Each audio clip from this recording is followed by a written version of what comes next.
Welcome to Stay Paid, your number one sales and marketing podcast on a mission to help you close more deals, keep more clients, and build the life of freedom you're working towards. That can only happen if you're willing to take action today. My name is Josh Dyke, Chief Marketing Officer here at Reminder Media, joined as always by Luke Acree, President of Reminder Media. And our guest today is Craig Witt. Craig is the U.S. CEO of EXIT Realty Corp International, where he leads a powerful network of tens of thousands of agents, consistently closing more than $20 billion in annual sales. Since joining EXIT in 2004, he's advanced from franchise owner to regional owner to U.S. CEO, having been recognized industry-wide in RIS Media Newsmaker, Inman Power Player, and Swampol's 200 member. Craig, welcome to Stay Paid. Thank you for being here. Hello. Thank you for having me. Craig, man, it's awesome to have you on the show. Been looking forward to this. I told you before you came on, I mean, you're basically like a legend in the space, top 200 in the industry. Would love to hear your perspective, just diving right in. You've gone from, franchise owner, regional owner, CEO, like different levels of leadership, different levels probably in the economy as you were, scaling your career. Can you dive in and tell us the top, what maybe would be called principles or key leadership things that you take with you from your journey that you're trying to influence the next leaders of EXIT in, and what you would share with the audience today of what's really propelled you in your career? Yeah. Well, first of all, thanks for having me, guys. It's a lot of fun. I love doing podcasts. You can be unscripted. You can kind of come off and talk however you want. Be as raw as you want, man. Right, be as raw as you want, right? Keep the profanity down, no religion, no politics. So I think first and foremost, growing up in a small town in northern Michigan, you can never forget where you came from. And I think that our past is always present, and I think that it influences your future and your life. And we all go through experiences when we're younger. And I think as we mature and grow, we start learning from those experiences and hoping not to duplicate some of the mistakes that we've made. But at the core of it all is, who are you as a person? Are you able to stand in front of a mirror and say, I love you, and let's go crush it today?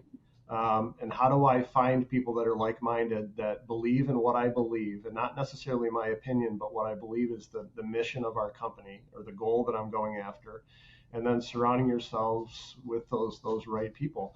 And I think humility goes a long way. I think that's a learned behavior. I don't think we have that when we're younger, but the older we get, probably the more humble we get. And always remembering that you can't do this on your own. This is not a one-man show or a one-woman show. This is absolutely a team effort. And the best thing that you can do as a leader is replace yourself with other people that share the vision that you have. And they're willing to get up every day and fight for it and defend it.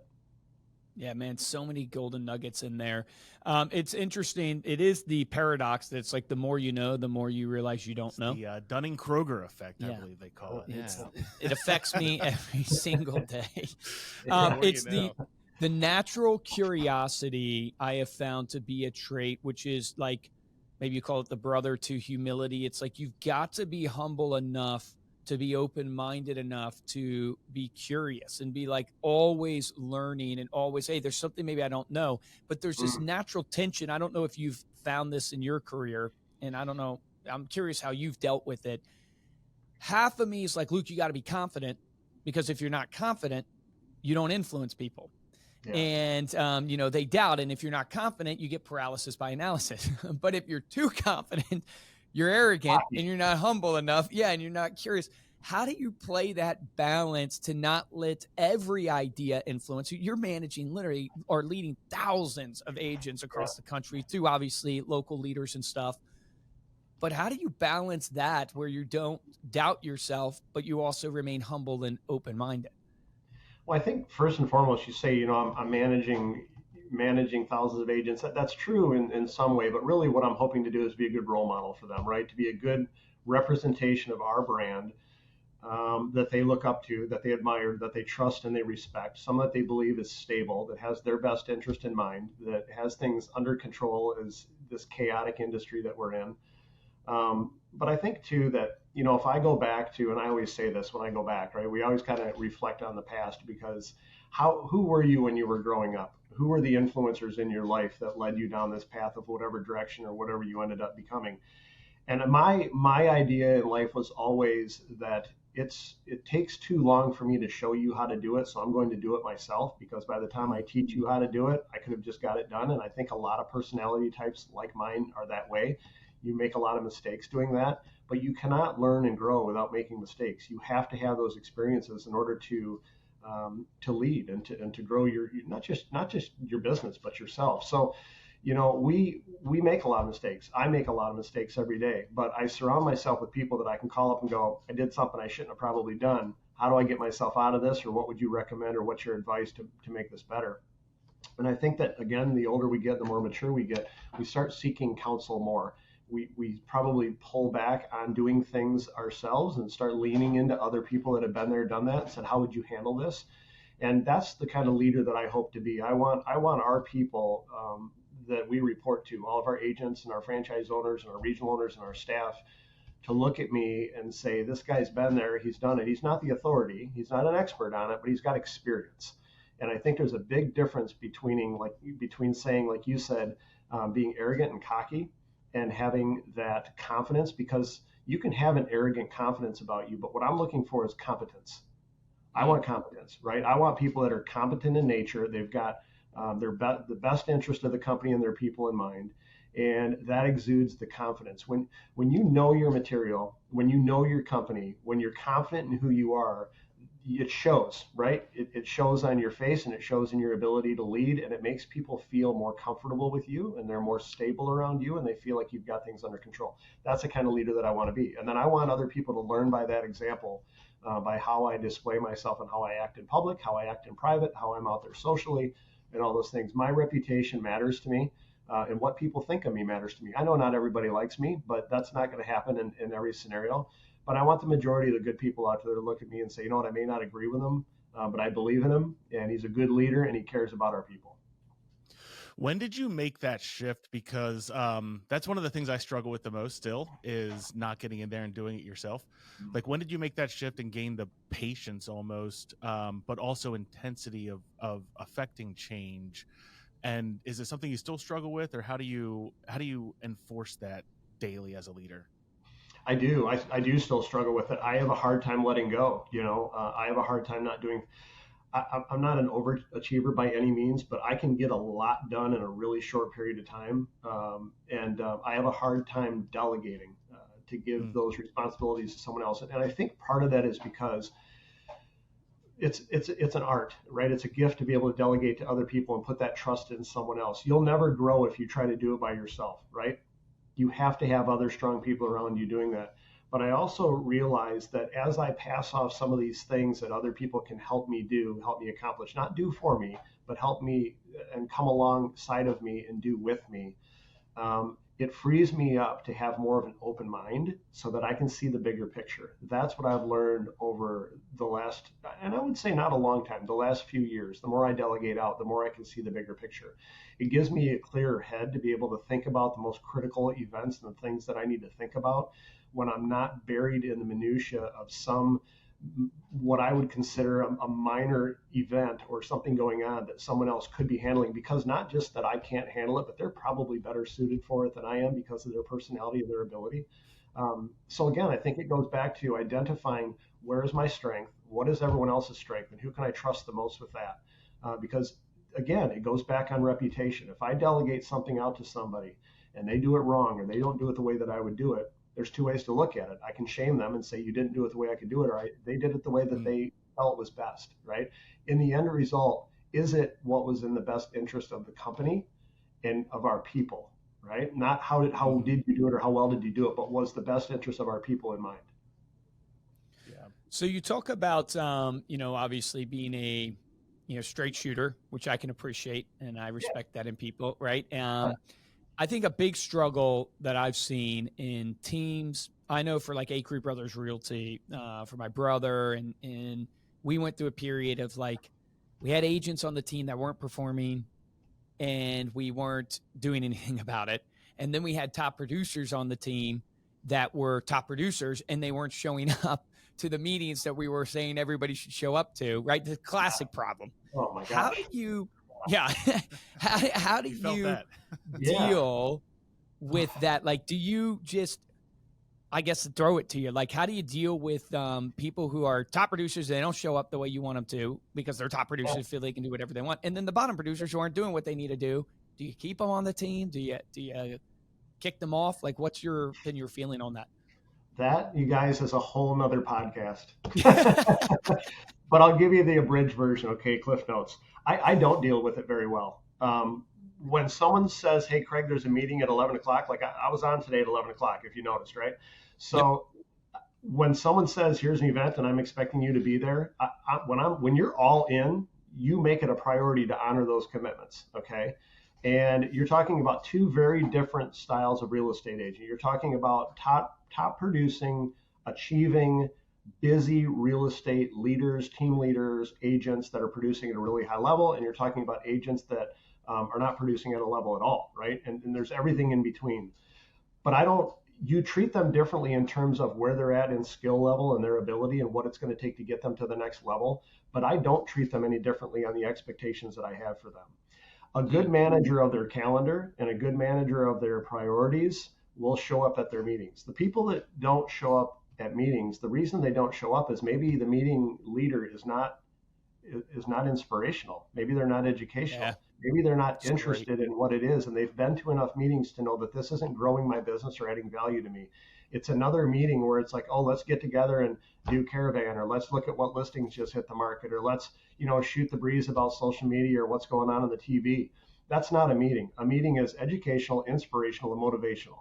How do I get better? How do I treat others better? And how do I get myself straight so that I can go out and do a better job for myself? If you have those three components in a meeting, it'll be well attended. And if you set expectations by every level of agent and administrator in your office, they will attend it.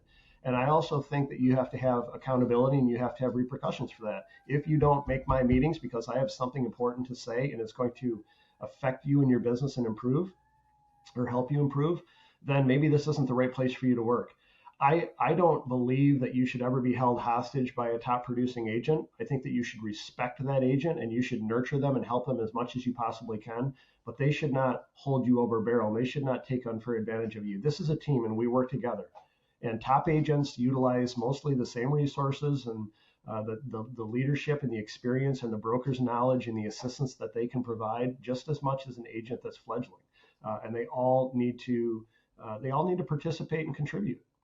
Yeah, it's so well said. The extreme ownership of realizing that, hey, your meeting, if people aren't showing up, there's a reason why. First, you got to look internally, look at the man in the mirror and go, hey, there's a reason why they're not showing up to this meeting. I love that. Okay, so switching gears a little bit, because I want to pick your brain on like brand today and how you stand out.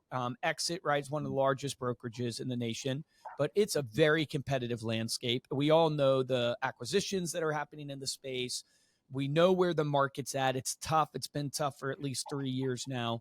How are you thinking about standing out as a brand, and how can an agent stand out today in today's market? When you think about EXIT, what are some things that you're leaning into and encouraging agents to lean into to help them stand out in this market and compete in this marketplace, especially with technology and AI and everything coming onto the scene? That's a really good question, because it's really the idea of how do you stay relevant, not just as an agent, but as a brand, right? Look, you've got everything from big corporate hedge fund real estate brands that have come together to independents, right? Over 80% of the offices, I think is the statistic, over 80% of the offices out there are actually independently owned. They're not franchise affiliated. So that leaves 20% for the rest of us to kind of fight over. And you've got to have a differentiator. You've got to have something that is a value proposition that's unique unto itself, that's different than everybody else, that's a vertical move to agents want to aspire to be part of your brand because they get something better, not a better split or a lower fee, but they actually get some more value out of the brand that you provide. And look, I'm not old school by any means. I'm a common sense realist, all right? And that's just how I live my life. It walks like a duck. It's probably a duck, right? When I look at brands and when I look at agents and when I look at EXIT, our company was built on purpose. When the founder of our company, Steve Morris, created our company and launched it back in 1996 in Canada and 1998 in the United States, and Florida was our first state, we didn't come into this brand business or into this franchising business in real estate because we needed to duplicate other brands to provide an alternative. We created EXIT. He created EXIT because we wanted to create a method for our agents to generate and create financial stability, to create wealth in real estate. Instead of being transactional, be relational, transformational, right? Something beyond listings and sales and commissions. And that was the whole idea of single level residual income, not profit sharing, not multi-level, but true single level residual income where people can actually work together to grow and build each other.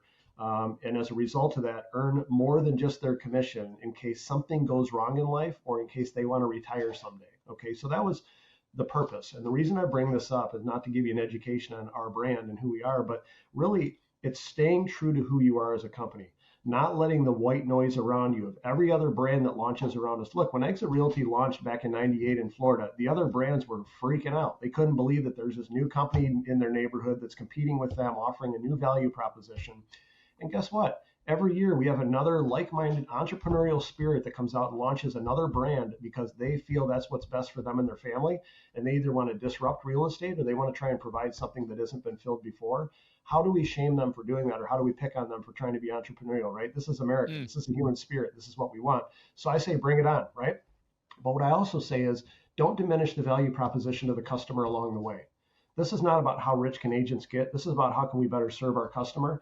And when you start seeing brands going in a direction that bigger because we want more market share, we want better dividends and better, look, how does this help the customer in the end? The customer already feels like the agent isn't doing enough to serve them, that we're overpaid, that we're not compensated fairly for, or we're compensated unfairly for the little bit of work that we do. We all know how much work it takes to be a real estate agent, okay?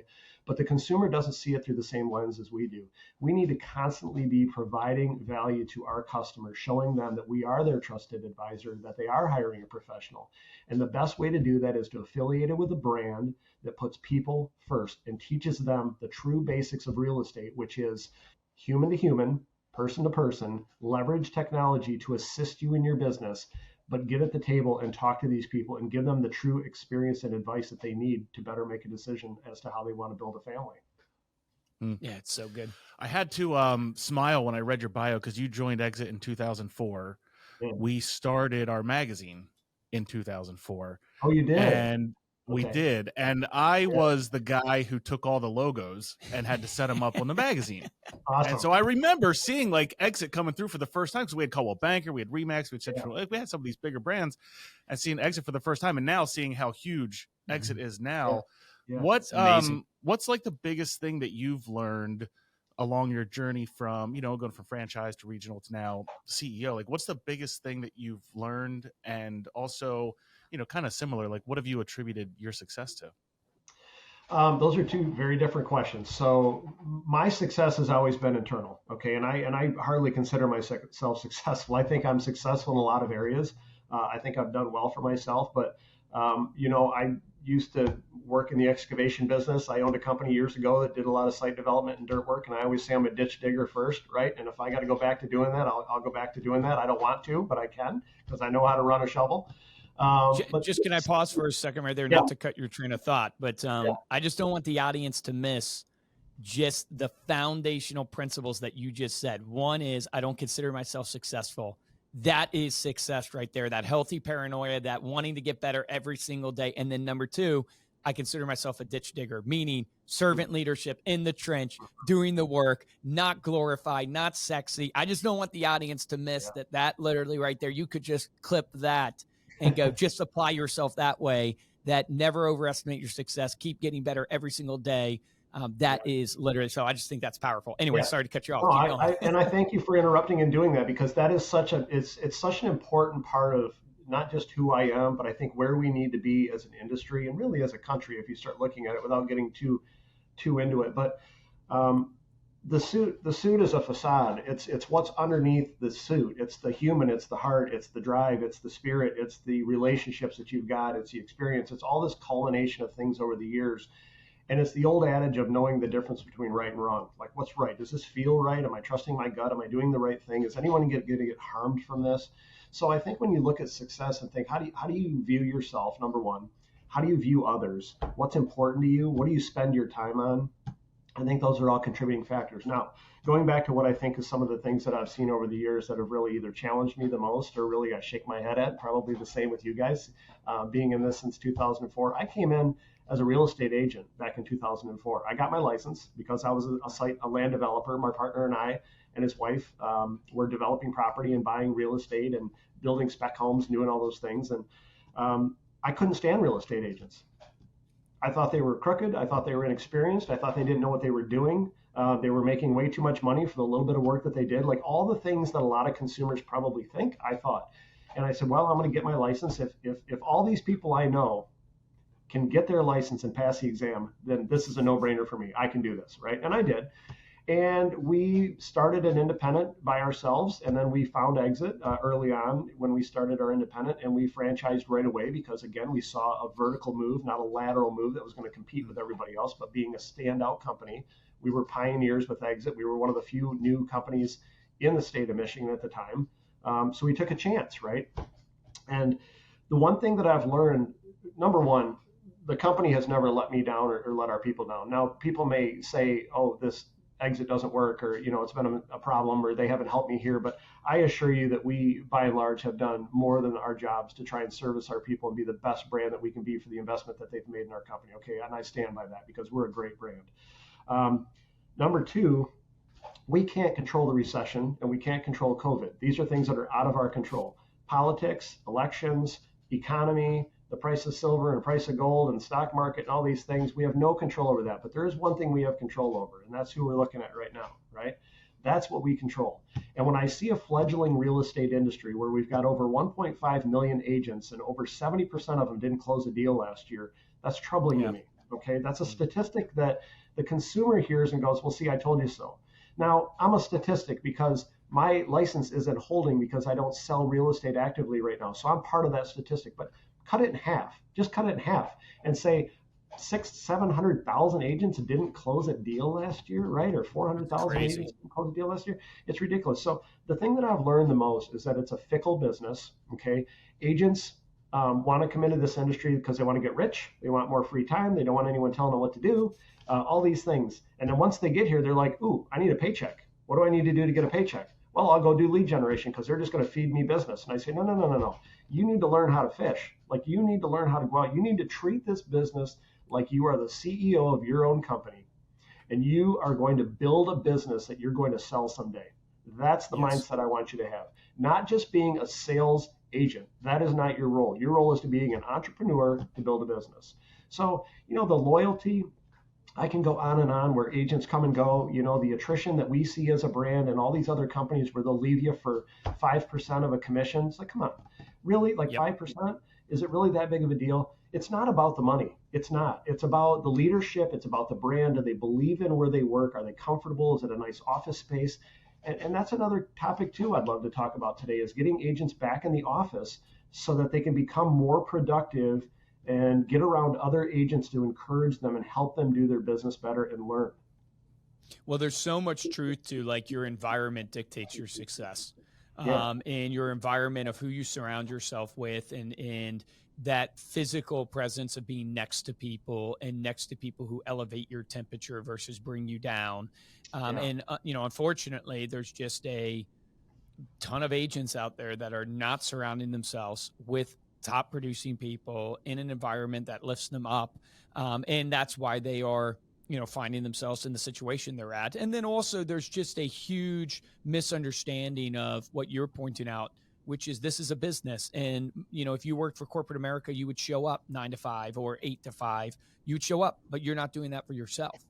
Yourself is more worthy than corporate America, but you don't show up at 8 and you don't stay till 5 and you don't work all the way through.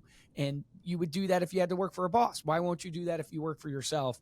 And that's just a huge hole. And then that gets to the heart of the person, right? And you'll never move people unless you move their hearts. So there's a lot of intellectual knowledge out there. We've espoused a lot today, but the core component is you gotta reach people where they're at. You got to reach people in the heart of why they're doing what they're doing.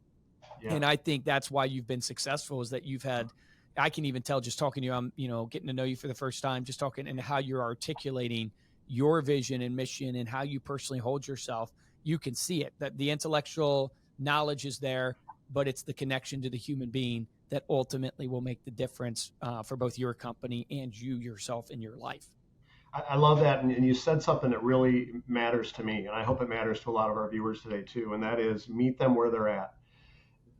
I think that we tend to forget that people have life outside of real estate or life outside of business. And the influencing factors that attribute to a lot of the challenges in our independent contractor style business is that they have trouble going on at home. Okay. So they either have marital issues, they have partnership issues, they have health issues, they have financial issues, they've got children that are not behaving well, they got friendship issues, social issues. Social media has taken over their life and they're doing things and behaving in ways that they typically wouldn't probably behave. And then we have to package all that and then say, okay, now I need you to pretend like you're a real estate agent. And I need you to show up to training, come to my meetings. I need you to go out and service customers. And I need you to put yourself where they are. And I need you to move into that intellectually and emotionally to help your customer through this challenge that they're going through of either buying or selling their home. Meanwhile, the house is burning down behind them. And they're like, oh, I just can't wrap my head around it, right? And I think that that's number one. So if you go back to saying meet them where they're at, you've got to get to know the agents in your office. And this is the challenge with active selling real estate brokers and brokers that take an active role in managing and leading their office. Two very different things, okay? An absentee managing broker who's not there because they're out selling real estate, listing homes, and meeting with customers is not leading their people. They're not present. They're not there to help them, right? And that is when the agent says, well, my boss isn't here. Well, why should I be here? I'm going to go home and put my pajamas on and I'm going to work from my couch today, right? Or I'm going to go golf today, or I'm going to go out to happy hour with my buddies. They don't treat it like it's a real career. I'm not painting the entire industry this way. I'm saying that by and large, the non-producing or below average producing agents, this is a lot of that sentiment, right?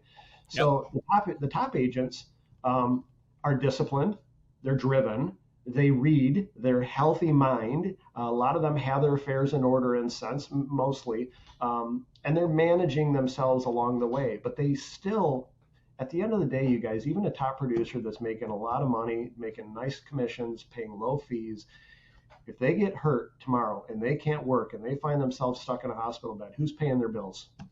Yeah. You've got to create wealth in this business. You've got to have additional income coming in to help cover you when you can't work, because you're not going to work forever. Someday you're going to want to slow down. Yep, 100%. It's so well said. I'm curious, just as we get to the end here, I just wanted to ask you, though, when you look at the future of the industry, and no one can predict it, but you got a lot of roll-up happening. You got, Rocket acquiring Redfin. You've got a lot of pressure on the industry right now. Where do you think we're going to be in your mind?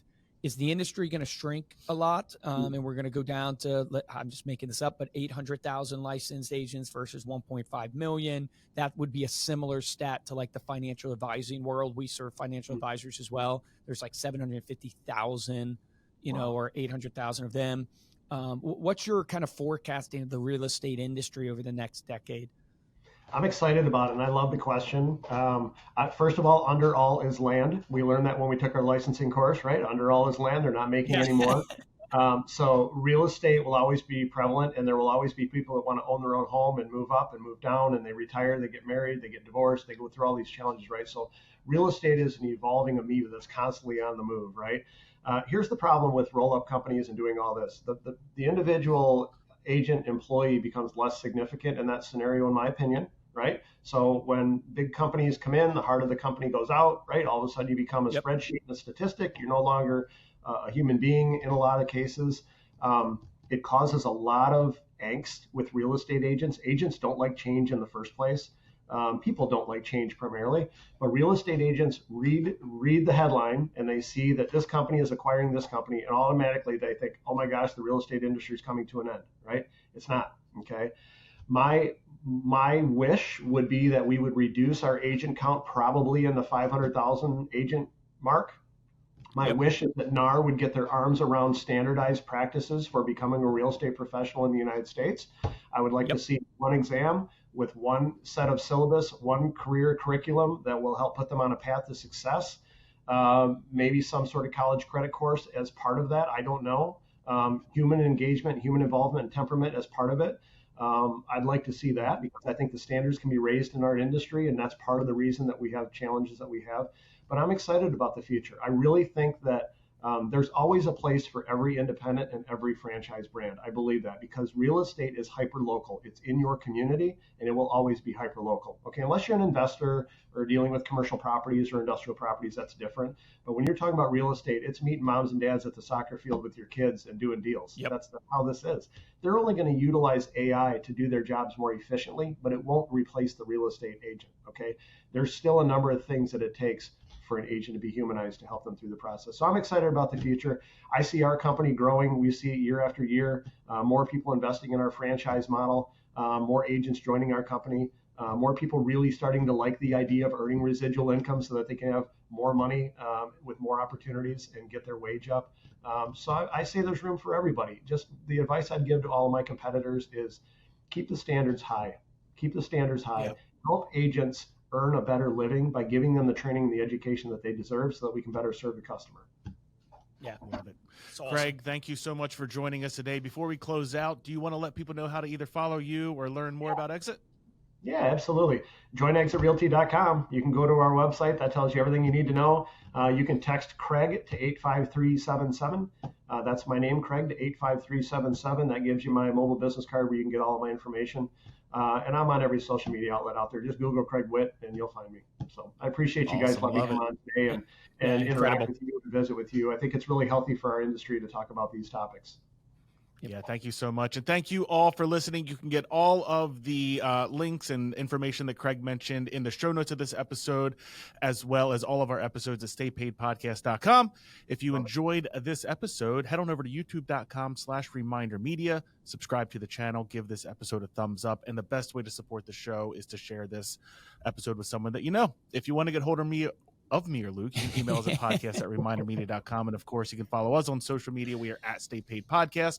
For this episode of Stay Paid, I'm Josh Dyke. Guys, I'm Luke Aker. Craig, man, thank you so much. Did not disappoint. True leader in the industry and just so many golden nuggets. I would encourage people to go back and listen.